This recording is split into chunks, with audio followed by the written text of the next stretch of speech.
En 1945, les pilotes britanniques et américains ont semé la mort et la destruction sur l'Allemagne. En 1948, ils s'envolent de nouveau vers Berlin.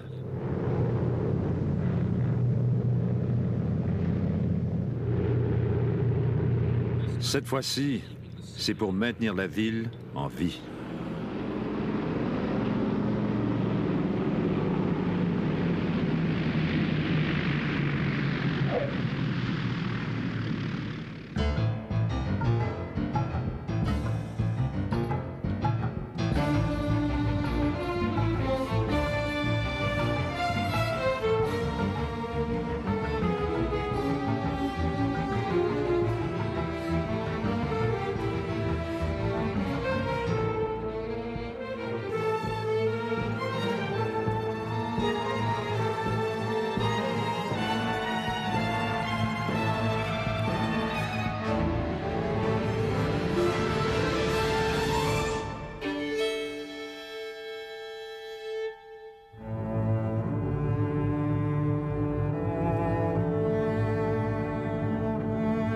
Les Berlinois sont des vaincus en 1945.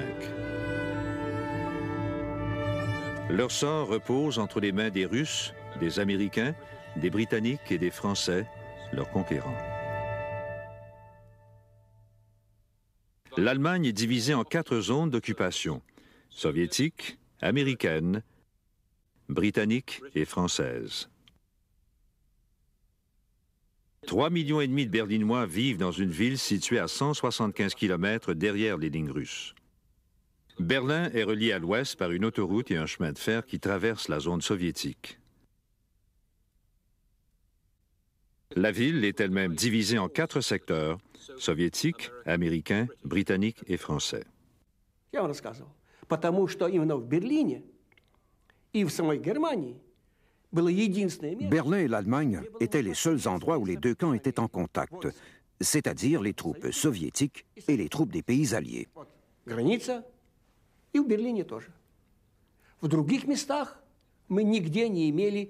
Ailleurs, il n'y avait pas de contact direct entre nos deux armées.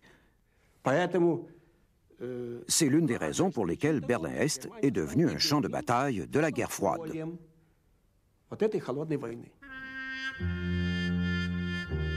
Les Berlinois vivent dans des conditions très difficiles depuis plusieurs années. C'est presque la famine et la monnaie n'a aucune valeur.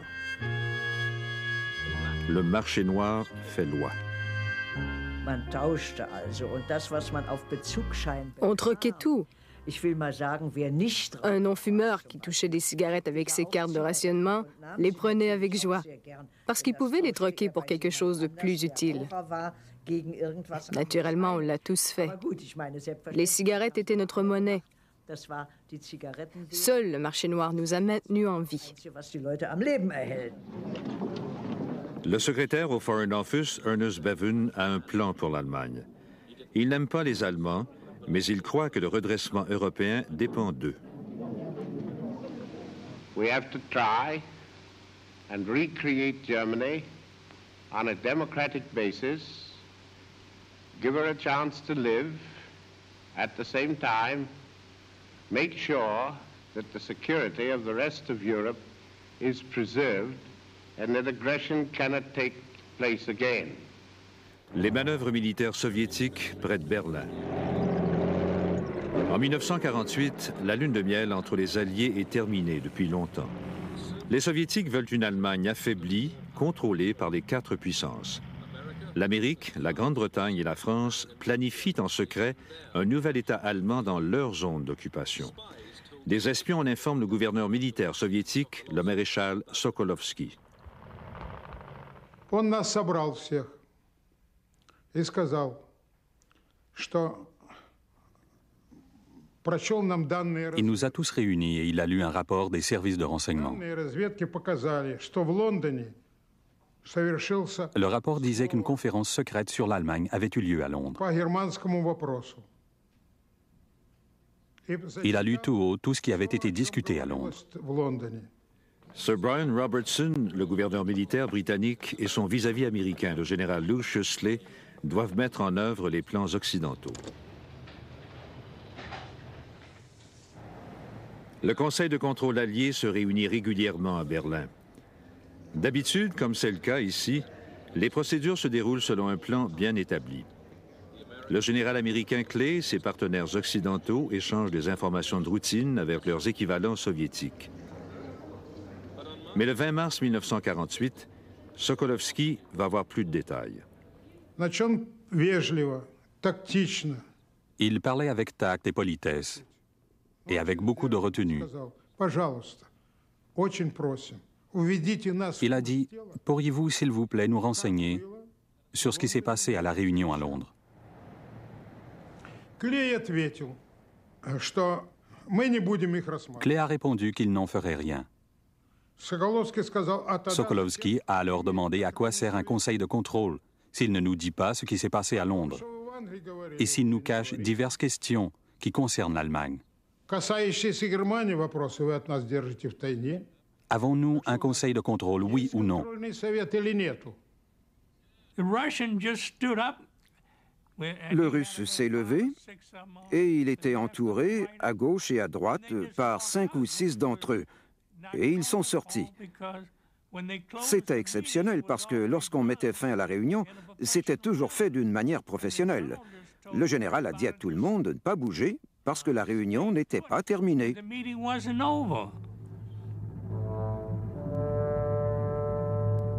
Les anciens alliés se provoquent l'un l'autre.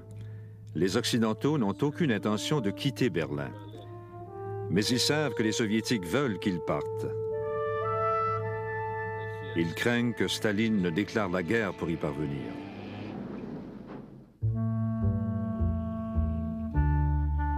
Les alliés occidentaux planifient une réforme monétaire dans leur zone. La dévaluation de l'ancienne monnaie va éliminer les profiteurs du marché noir et rattacher les Allemands à l'Ouest. Les Russes n'en sont pas prévenus.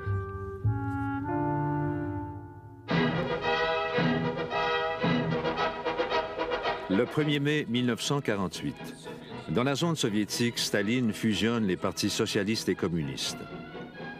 Le nouveau regroupement, le Parti de l'Unité socialiste, défile en grande pompe. On caricature même Winston Churchill. Pour les manifestants, la vraie cible, c'est le conseil municipal, le magistrat, qui veut diriger tout Berlin selon les méthodes occidentales. Les conseillers du Parti de l'Unité socialiste y ont vu une menace à la nationalisation, encore incomplète des propriétés qui avaient appartenu à de grandes entreprises, à des criminels de guerre et à des membres du parti nazi. En somme, à tous ceux que le Parti de l'Unité socialiste a blâmés pour avoir soutenu Hitler en 1933.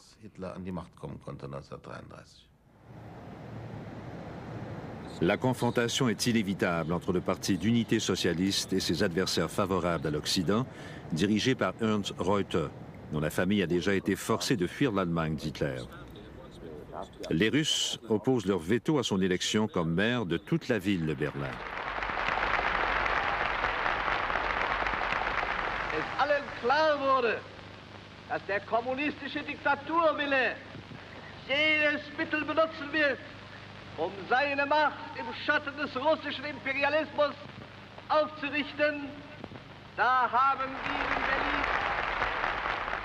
It was a very tense atmosphere again. L'atmosphère était très tendue. Il était fort possible que les Russes tentent de renforcer leur pouvoir dans cette partie du pays, dans la ville de Berlin, bien sûr, et ma famille allait peut-être devoir encore fuir la dictature. Les Allemands de l'Ouest font la queue pour leur nouvelle monnaie, le Deutschmark. Chaque personne peut échanger 40 marks, et seulement 40 marks. Tout le reste de l'ancienne monnaie n'a plus aucune valeur. Les Soviétiques ripostent en émettant leur propre monnaie, laquelle, insiste-t-il, aura cours dans tout Berlin.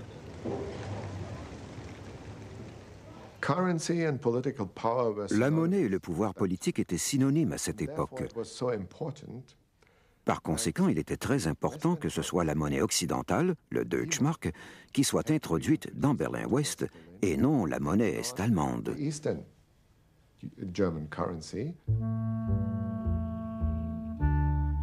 Ernst Reuter persuade le général Klee et les alliés occidentaux d'émettre le Deutschmark à Berlin-Ouest. Le nouveau marque frappé de la lettre B pour Berlin est émis dans les secteurs occidentaux le 23 juin. Il y a maintenant 2 monnaies dans la ville. Les Berlinois constatent que les Deutschmarks occidentaux ont plus de valeur.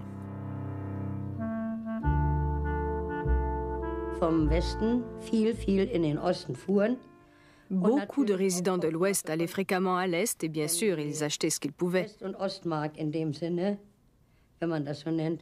Les marques de l'Est et les marques de l'Ouest, si on peut les appeler ainsi, étaient habituellement échangées à 1 pour 7 ou 1 pour 5, c'est-à-dire qu'on obtenait 7 ou 5 marques de l'Allemagne de l'Est pour 1 marque de l'Ouest. Et comme on l'a découvert plus tard, tout a été vendu, du moins dans la région de Berlin. L'introduction de la nouvelle monnaie occidentale à Berlin provoque la fureur des Soviétiques qui se demandent comment ils vont réagir. Sokolovsky a pris le téléphone spécial et il a appelé Molotov. Il a dit « Nous discutons de ce sujet. Qu'allons-nous faire ? Nous avons tous compris la gravité de la situation. » Molotov a répondu « Vous ne prévoyez pas envoyer les chars d'assaut dans les rues, n'est-ce pas ?»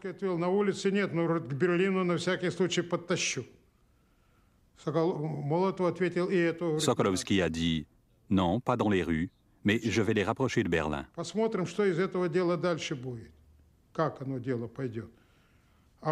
Non, ne faites pas ça, a répondu Molotov. Attendons un peu. Si vous faites intervenir les chars, on va vous accuser de planifier l'invasion de tout Berlin. Et ils vont envoyer leurs chars d'assaut. Il est préférable de résoudre cette question par les pourparlers diplomatiques.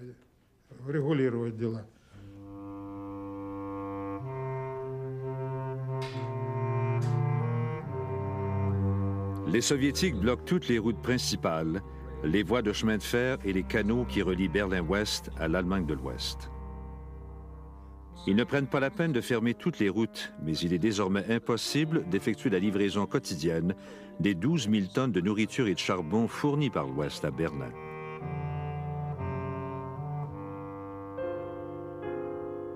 Les Soviétiques coupent l'alimentation en électricité des usines et des bureaux.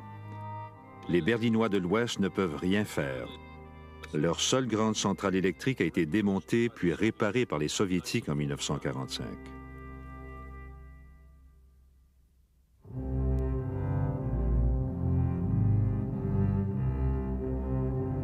Les Alliés occidentaux répliquent et imposent à leur tour un blocus à la zone soviétique. Les ouvriers de tout Berlin font face au chômage et à la misère. Tout d'abord, ça a été un choc terrible. Partout où on allait, tout le monde demandait « Oh mon Dieu, que va-t-il nous arriver maintenant ?»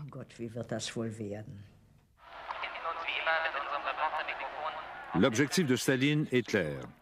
Contraindre les Alliés occidentaux à changer leur politique ou à quitter Berlin. En 1945, les Alliés occidentaux avaient signé un accord avec les Soviétiques. Les avions pouvaient utiliser 3 corridors d'une largeur de 32 km vers 2 aérodromes de Berlin, Tempelhof et Gotthard. Et les hydravions pouvaient aussi se poser sur le lac Havel. Les Britanniques relèvent le défi. Ils planifient un pont aérien. Ernest Bevin, le secrétaire au Foreign Office, donne son appui complet à l'initiative.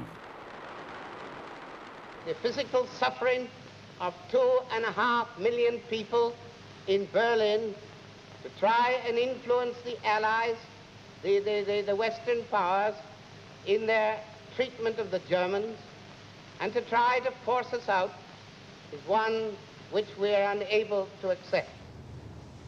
Le général Klee, le commandant américain, ne croit pas au succès d'un pont aérien.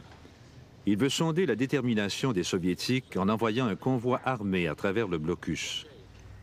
Il consent à contre-cœur de donner suite à l'idée du pont aérien avec Ernst Reuter. Clay avait dit que cela signifierait des privations extrêmes et que nous pourrions leur livrer très peu de choses au début. Et il a demandé à Reuter de but en blanc, « Croyez-vous que les Berlinois pourront l'accepter ?» Reuter a répondu calmement, « Occupez-vous du pont aérien, je me charge des Berlinois. » Et Clay a dit que ça lui convenait.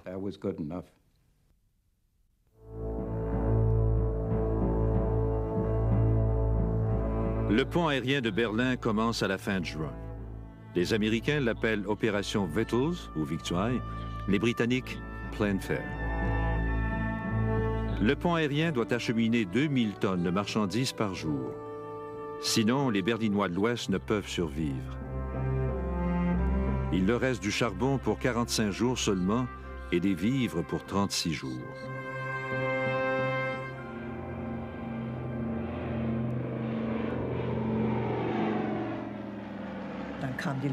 Quand le pont aérien a commencé, il a été accueilli avec un enthousiasme incroyable.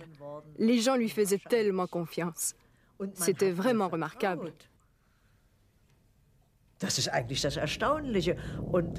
Les gens se disaient, pourquoi est-ce que ça ne marcherait pas? Ils ont largué tellement de bombes sur Berlin. Ils devraient bien être capables de larguer des pommes de terre.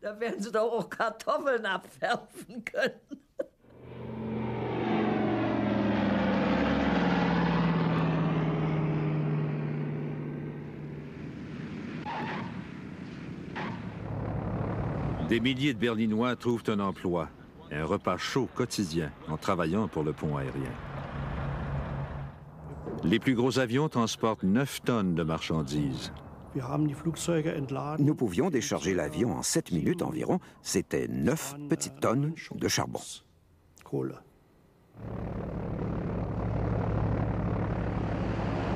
Les Britanniques embauchent des équipages civils. Il n'y avait pas beaucoup de gens en Angleterre qui possédaient des avions. J'ai eu beaucoup de chance car j'étais propriétaire de 12 bombardiers Halifax transformés. Le gouvernement m'a contacté pour me demander « Peut-on faire quoi que ce soit de ces avions ?» J'ai répondu « Bien sûr ». Mais souvenez-vous, nous pensions tous que le pont aérien de Berlin n'allait durer que 2 ou 3 semaines, sinon la guerre aurait éclaté.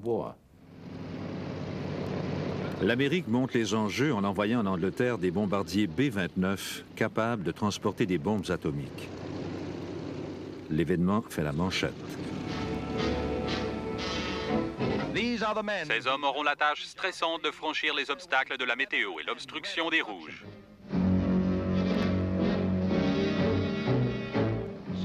La crise est si grave que le général Clay est rappelé à Washington pour faire rapport sur la situation. Il est accueilli par le secrétaire des armées, Kenneth Royal, puis par le chef d'état-major, Omar Bradley. Il porte sur ses épaules la responsabilité d'une guerre possible. Et le commandant en chef à la Maison-Blanche attend son évaluation de la situation la plus explosive jamais vue dans la lutte entre l'Est et l'Ouest. Le général Clay demande une fois de plus qu'on lui permette de confronter les Soviétiques avec un convoi armé. Si les Soviétiques s'écartaient pour laisser passer le convoi, la paix serait maintenue. S'ils choisissaient de ne pas laisser passer le convoi, alors ce serait la guerre. C'était aussi simple que ça.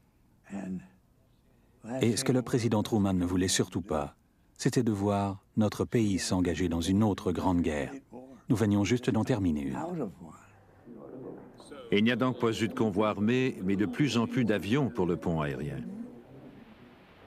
À Washington, on m'a assuré la participation de C-54 supplémentaires capables de transporter 10 tonnes pour remplacer les C-47. Cela nous permettra d'augmenter notre pont aérien à 4500 tonnes par jour. On pourra ainsi ravitailler Berlin tout le temps qu'il faudra pour trouver une solution pacifique au problème. En août, Staline assiste à un spectacle aérien près de Moscou. Il est confiant que le blocus des secteurs occidentaux de Berlin va suffire à ramener les Alliés à la table de négociation. Mais le temps ne joue pas nécessairement en sa faveur. Le blocus occidental du charbon, de l'acier et des machines-outils commence à se faire sentir. Lorsque les diplomates occidentaux demandent à discuter, Staline accepte.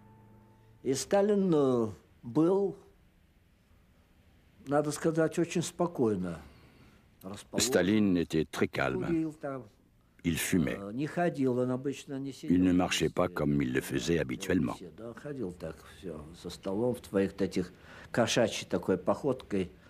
Normalement, il aurait tourné en rond comme un chat botté, mais cette fois, il restait assis.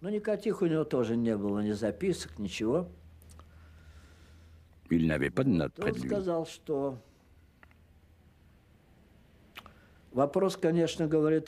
Il a dit, la question est très importante du point de vue économique, mais ce n'est pas la question la plus importante. Le plus important, ce sont les décisions que vous avez prises à Londres. Nous insistons pour que ces décisions soient révoquées ou au moins ajournées jusqu'à ce que nous nous réunissions de nouveau pour discuter de l'Allemagne. Il se rendait compte que l'Allemagne allait être divisée.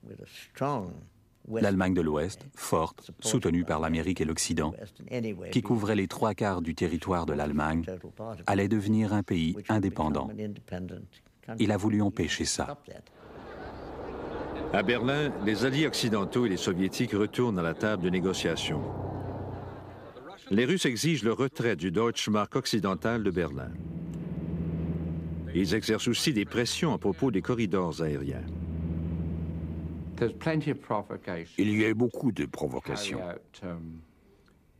Ils effectuaient des manœuvres aériennes dans le corridor ou juste à côté. Ils se tenaient au-dessus de nos avions parce que nous devions respecter une altitude maximale et ils effectuaient des exercices de tir.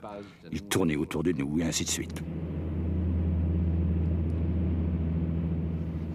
On décollait et on arrivait face à face avec un yak qui fonçait droit sur nous et se dérobait à la dernière minute. Ou bien un autre se glissait derrière nous de façon à ce qu'on ne puisse pas le voir, puis il se montrait au-dessus de l'aile. Mais ils n'ont pas tiré. Le mauvais temps cause des retards et des accidents. Le pont aérien ne transporte pas assez de nourriture et on n'a pas entreposé de charbon du tout en prévision du rude hiver qui s'annonce.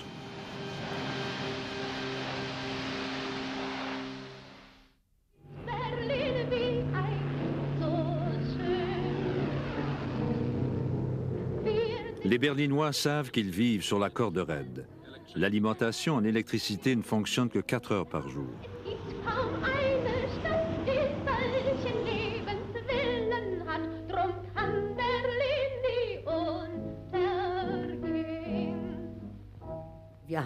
On faisait le lavage la nuit. Comme j'avais un petit bébé, je devais faire bouillir les couches et faire la cuisine.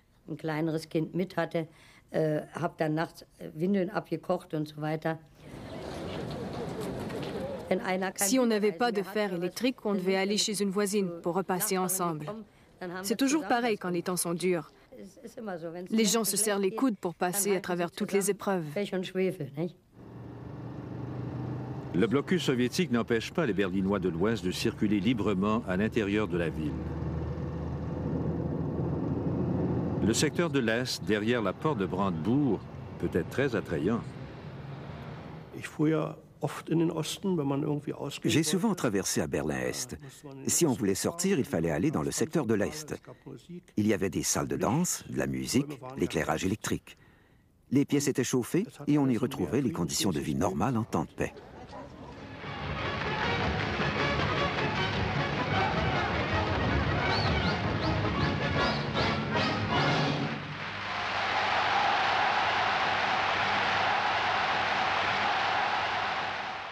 Les Russes offrent aux Berlinois de l'Ouest d'acheter de la nourriture dans le secteur soviétique. Près d'1 sur 10 acceptent. Les Soviétiques n'imposent pas de blocus total, mais les Berlinois de l'Ouest qui vont à l'Est se font harceler. On pouvait sortir en train, mais on était constamment contrôlés ici et là, partout, par les Russes. Ils entraient dans la gare et demandaient nos papiers d'identité ou fouillaient nos sacs à main et nos sacs à dos. On avait l'impression que si un Russe n'aimait pas la tête d'un Allemand, ils allaient l'arrêter. La situation se corse entre les anciens alliés du temps de guerre. La ville se scinde. Le 6 septembre 1948, les activistes communistes rendent à une assemblée générale du conseil municipal de Berlin-Est. Ils cherchent l'affrontement. Ce n'était pas une manifestation spontanée et populaire. On pourrait plutôt dire qu'on avait ordonné aux membres du parti et à des sympathisants de manifester. Leur but était d'abolir l'ancien conseil municipal.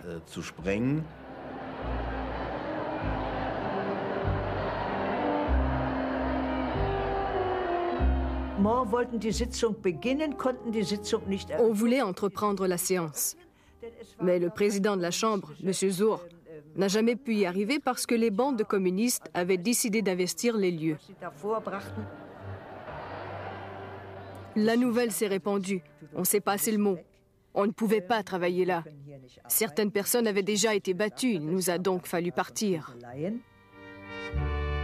Les conseillers expulsés de l'hôtel de ville se rencontrent en sécurité à Berlin-Ouest. Ernst Reuter les accompagne et il invite tous les Berlinois à se rassembler au Reichstag pour protester.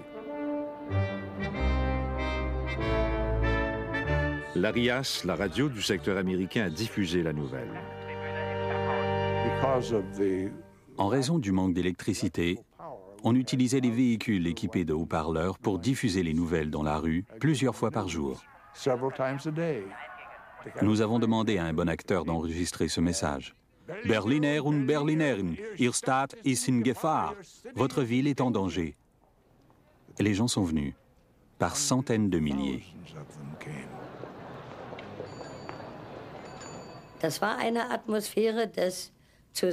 C'était une manifestation d'unité de la part de la population de Berlin. Nous n'avions qu'une idée en tête. Nous restons unis, nous sommes contre les Russes et nous appuyons les alliés occidentaux.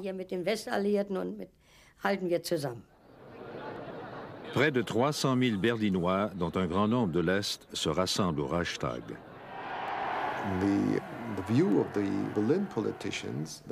Selon les politiciens de Berlin, il était possible que les alliés occidentaux en arrivent bientôt à un compromis avec les Russes. Un compromis qui serait nuisible à l'Allemagne.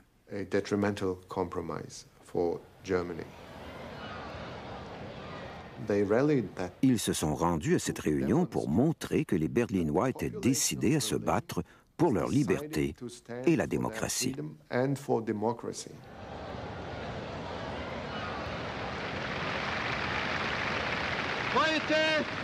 Heute ist der Tag, an dem nicht Diplomaten und Generäle reden und verhandeln. Heute ist der Tag, wo das Volk von Berlin seine Stimme erhebt. Ihr Völker in Amerika, in England, in Frankreich, in Italien, schaut auf diese Stadt und erkennt, dass ihr diese Stadt und dieses Volk nicht preisgeben dürft, nicht preisgeben könnt. Lorsque le rassemblement prend fin, un homme déchire le drapeau soviétique qui flotte sur la porte de Brandebourg. La police et les soldats russes du secteur de l'Est ouvrent le feu. 12 personnes sont blessées. Un jeune Berlinois est tué.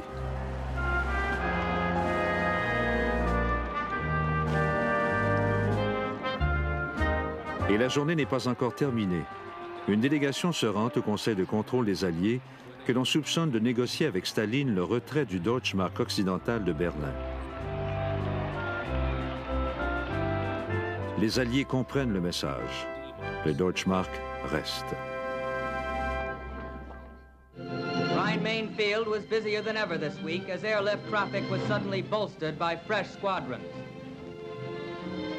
Here a group of valiant young pilots talk over the day's operations. Mensch, bei dem Wetter willst du starten? Na klar, Mensch, die Berliner warten auf wir. Le blocus et le pont aérien continuent. On transportait de tout, des médicaments, des journaux, mais surtout du charbon. Et c'était d'ailleurs notre principal problème. La poussière de charbon s'infiltrait sous les planchers et les câbles de contrôle et rendait difficile le pilotage de l'avion. On volait donc avec la porte de secours arrière ouverte afin d'évacuer la poussière.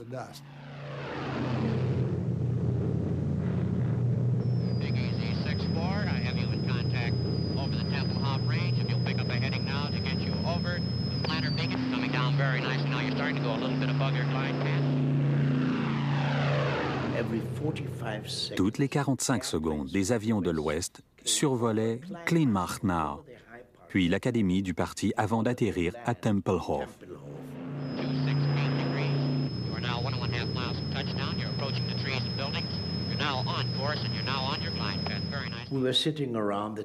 Nous étions assis là. Des professeurs du département d'histoire et d'autres ont dit « Les Américains comprennent mieux que nous le matérialisme historique. » Nous nous sommes demandé ce que ça voulait dire. Oui, ils comprennent qu'il faut avoir de la nourriture et des secours de base avant de commencer à parler d'éducation politique. Les Américains comprennent le matérialisme historique.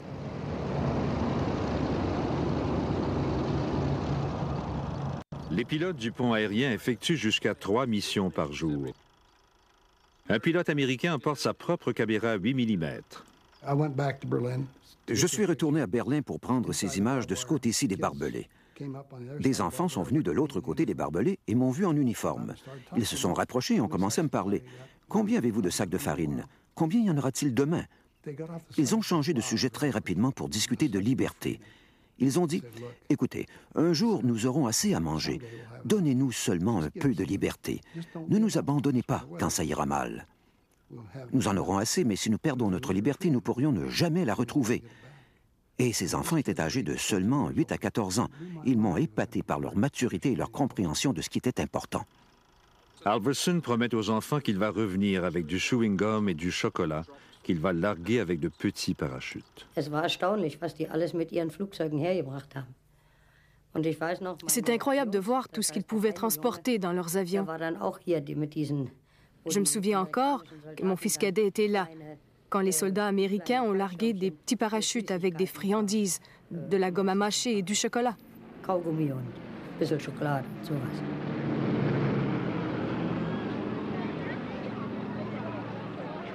La nouvelle de l'exploit de Halvorsen, le bombardier de friandises, se répand rapidement. Il est sommé de comparaître devant son commandant. Il m'a vraiment sermonné. Il a sorti un journal en voyant un avion qui larguait des parachutes. Il a dit « Hier, à Berlin, vous avez presque assommé un journaliste allemand avec une tablette de bonbons. » Il a publié cette histoire dans le monde entier. Et il a ajouté « Le général m'a téléphoné pour savoir ce qui se passait. Je n'en savais rien, je ne serai jamais promu. Pourquoi vous m'en avez pas parlé? » Je me suis dit que vous refuseriez, mon commandant. Il a dit « Vous avez raison, mais le général pense que c'est une bonne idée. Continuez. » Pour l'Est comme pour l'Ouest, la radio est une arme privilégiée dans la guerre de propagande. Trotz ungünstiger Witterung und niedriger Wolkendecke vollzog sich auch heute der Lufttransportverkehr nach Berlin planmäßig. Am frühen Nachmittag trafen die ersten Skymaster-Maschinen mit je 8 Tonnen Stein. Werden Sie am Sonntag wählen? Ja. Ja. Und Sie? Selbstverständlich. Gehen wir alle hin. Aber natürlich werde ich wählen. Darf ich Sie auch noch schnell fragen, ob Sie am Sonntag wählen? Aber selbstverständlich werden wir wählen. En décembre 1948, les Berlinois de l'Ouest élisent un nouveau conseil pour diriger leur secteur de la ville.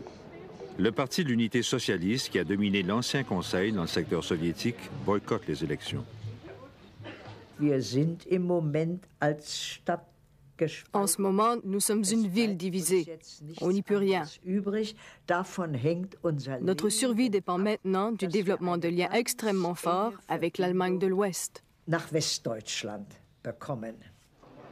Ernst Reuter est le nouveau maire et Louise Schröder, son assistante, mais seulement dans la moitié de Berlin.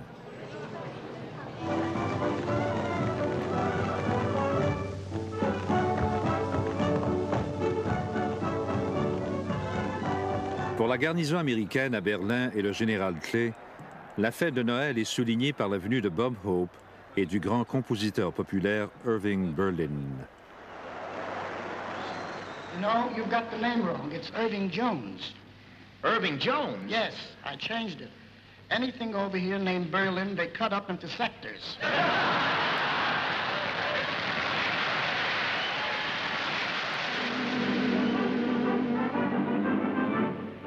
Not long ago, a group we called the Air Corps helped win the war and took a bow. Not long ago, we cheered the fighting Air Corps. Let's see what's happened to them now. Operation Biddle is in the underway, and rolling green and hay, and everything's okay. Operation Biddle, as in the night we go, we won't forget to blow against the one. L'opération Victoire, le nom de code américain pour le pont aérien, fonctionne enfin grâce à un hiver exceptionnellement doux. Le dimanche de Pâques 1949, on transporte 13 000 tonnes en 24 heures, un record. Le pari est gagné. On peut ravitailler indéfiniment Berlin par avion.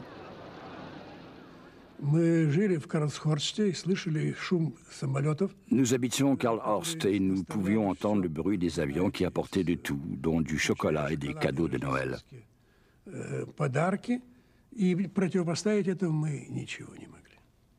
Nous ne pouvions en faire autant. Nous étions pauvres et l'Ouest était riche. Mais bien sûr, ce blocus idiot était voué à l'échec.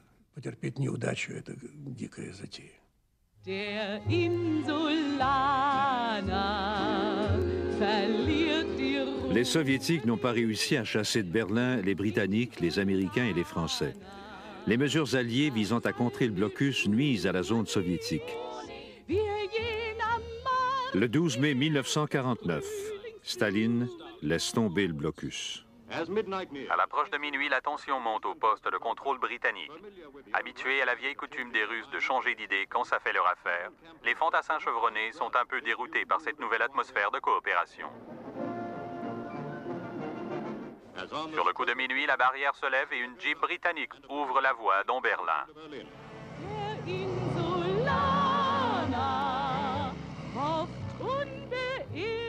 Bien des gens croient que la fin du blocus de Berlin signifie la fin de la guerre froide.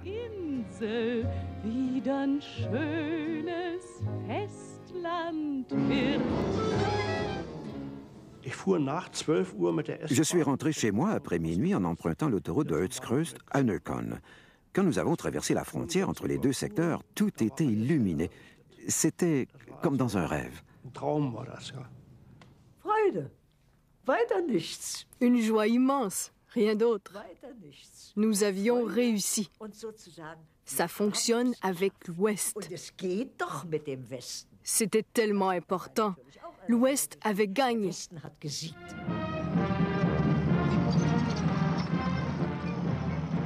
C'est maintenant au tour du général Lucius Ley de rentrer chez lui. Après un défilé d'adieu, il effectue une dernière visite à Berlin. Il m'a donc demandé de l'accompagner à la cérémonie d'adieu à l'hôtel de ville. Konrad Adenauer et les principaux dirigeants allemands y étaient. Ça a été une cérémonie d'adieu très impressionnante et comme c'est souvent le cas, personne n'avait pensé à installer un autre microphone pour l'interprète. Ça m'est arrivé très souvent, de sorte que je devais me pencher pratiquement contre la joue du général Clay pour parler dans le microphone. Et sous les projecteurs, j'ai pu voir des larmes dans ses yeux. I shall not use the English word goodbye, but rather try to say to you, Auf Wiedersehen.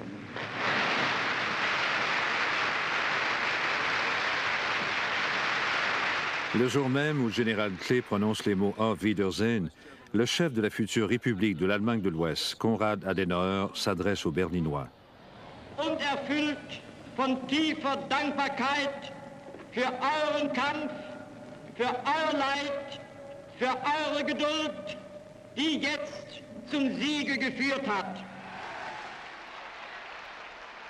The Cold War period in Berlin La période de la guerre froide à Berlin a vraiment été au cœur, à l'origine de la démocratie d'après-guerre en Allemagne. On sentait de plus en plus qu'après tout, on pouvait persuader les Allemands d'adopter la démocratie et de faire partie du monde occidental. Сам этот берлинский кризис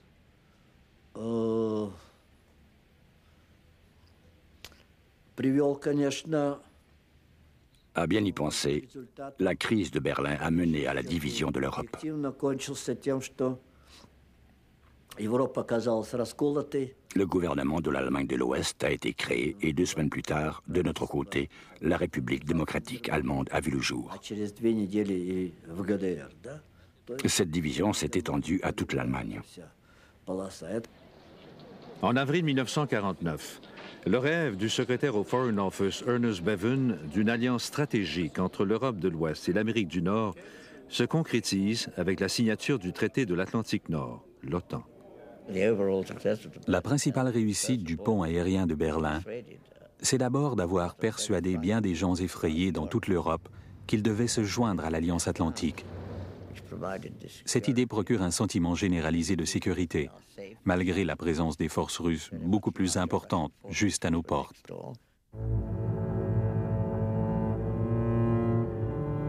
Le 29 août 1949, les Soviétiques font exploser leur première bombe atomique.